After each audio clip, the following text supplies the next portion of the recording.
السلام عليكم. انا بصور تاني دلوقتي وانا على الكرسي اللي هو التشير ليفت ده، فانا مش فاهم ايه اللي حصل. كهرباء اتقطعت ولا ايه؟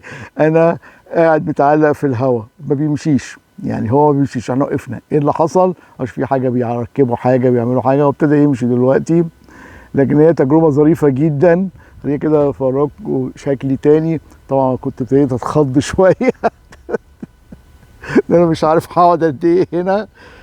لكن انا قلت ايه، ان شاء الله يعني نمشي. طبعا الواحد بيخلص فيها جميع الايات بتاعت الدين بتاعه اللي هو حافظها في الوقت ده. هينزلونا، يقعد بقى يفكر هينزلونا ازاي وما ينزلوناش ازاي والكلام ده. فطبعا الوقت بتاع ده بيتهز بيا دلوقتي هزه جامده. يعني ما اعرفش دي الناحيه دي اللي كده، وشايفين السلك بيتهز جامد.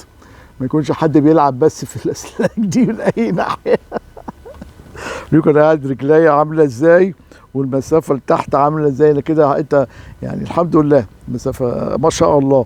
رجليا اهي.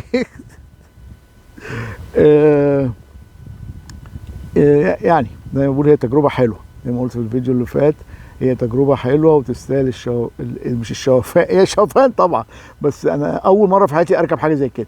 ما كنتش متوقع، واتنصحت قبل ما اجي من الناس معايا في الشغل، قالوا لي اوعى تعملها، دي مرعبه.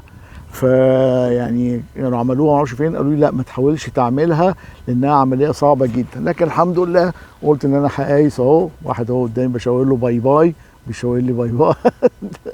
صور هو كمان. ف يعني هي تجربه تستاهل وتكسر حته الخوف عند اي حد يعني. اقول لكم سلام دلوقتي، وان شاء الله انا شايف المسافه هناك خالص اللي هنوصل فيها ان شاء الله. سلام.